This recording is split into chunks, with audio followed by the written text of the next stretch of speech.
So hey, welcome to ArtsAllover. Today I'm at my friend's house and I'm using some of the tools in the garage along with tools that I have, and I'm creating a hydrogen cell bubbler because I'm tired of the fact that I'm getting fucked by the gas companies.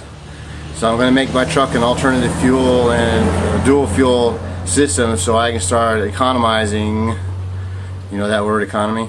Yeah. To make my truck more fuel efficient. As you know, if you see me, I have an old Dodge Prospector 3/4 ton truck, and anyhow I need to be able to increase mileage by better fuel efficiency. So that's what I'm doing today.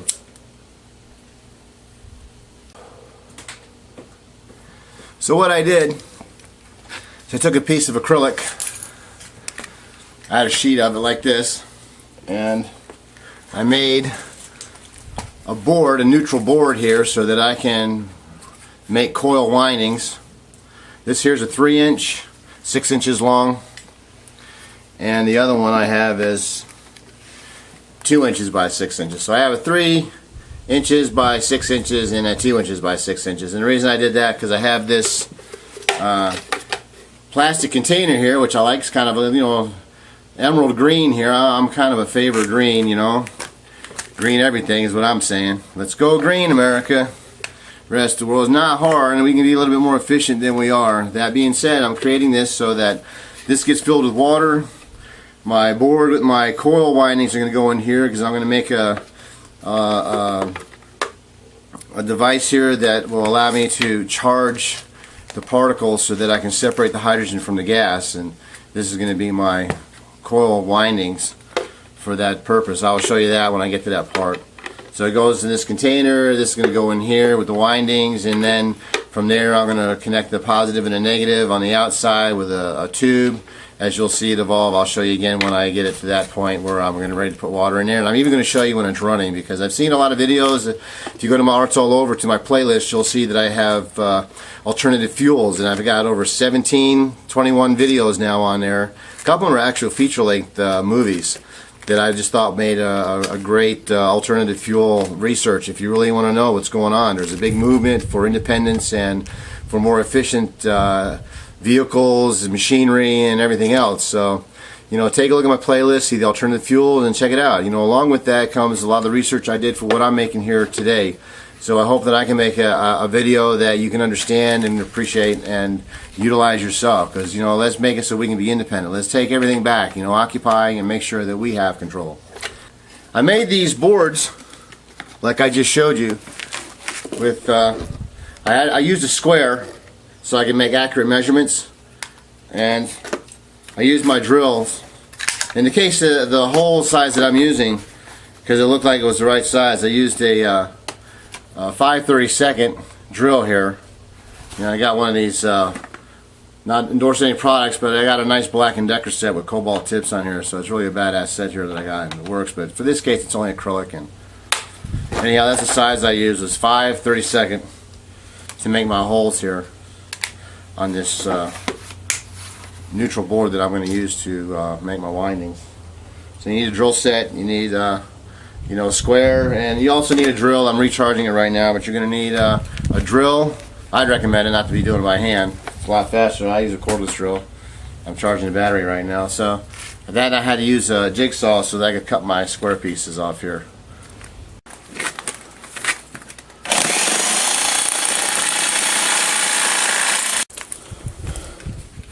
Now you see where I just made this round right here. It's for the cover that I'm making for my bubbler.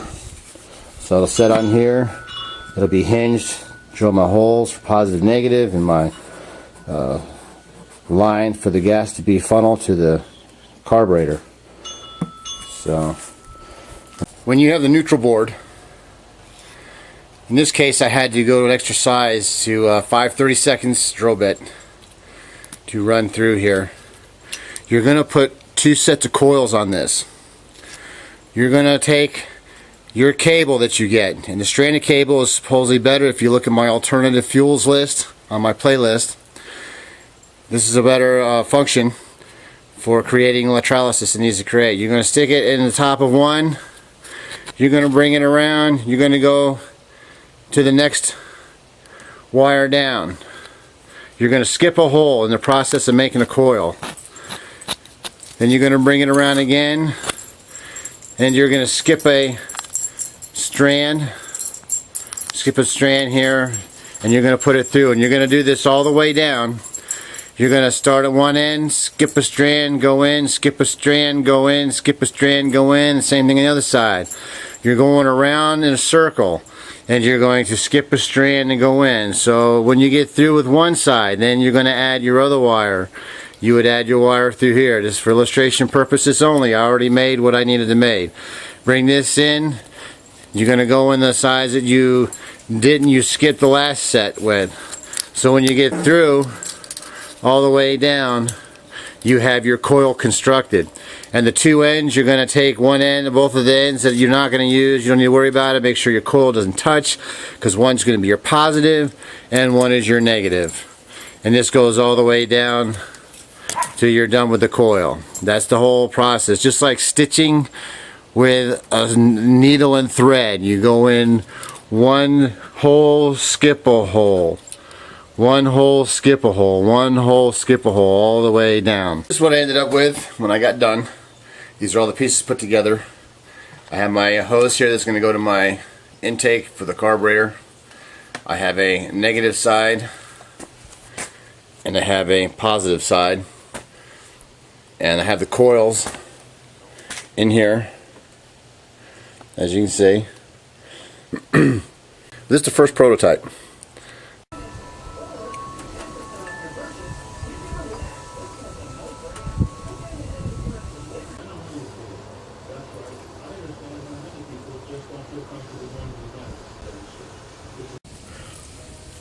Here's the switch, wired, assembled. It's a household switch to know that it's off when it's off, so I can turn it off and on manually. That to me is important because it is experimental fuel and device. It needs to be manually able to shut down. Turn it on.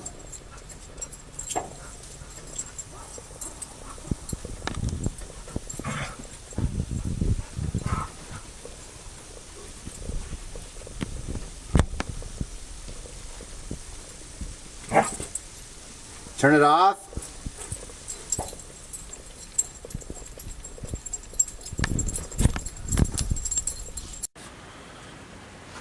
Okay, now I have the bubbler installed. I have my positive. It runs to a fuse box here with its own 40 amp fuse, so it won't overload the circuit. It's long enough to burn a whole lot of things out. It's on its own circuit with its own amp fuse. It'll be pushing around 20 amps ideally, so I can make the correct electrolysis to extract the hydrogen, 2 hydrogen bubbles from the oxygen. So then I have my negative side, which runs to a ground here to the fender.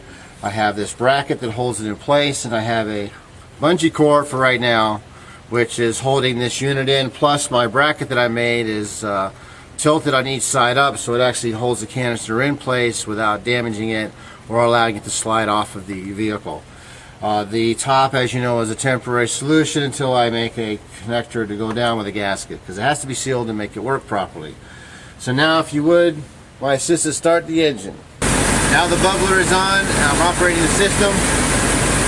This here is extracting the hydrogen from the water to be sucked into my hose here to my intake that I've made so that it operates the vehicle. Hopefully, we'll see how efficient it is. So it seems to be running good, and I'll let you know over the months how well I'm saving on gasoline. Hydrogen fuel cell bubbler. Over the next few months to see how well it works as an alternative fuel. I have some other tips that I'll be giving from time to time. In the meantime, let's remember, let's legalize marijuana. Vote yes when it comes up for an issue on your ballot in your state. And also, please, end the oppression, occupy, take our country back. It's time that we, the voters, take charge of this country instead of the politicians who keep lying and deceiving us. They don't have our agenda in mind. So let's make ourselves more independent, not dependent. Bye. See ya. Have a great day.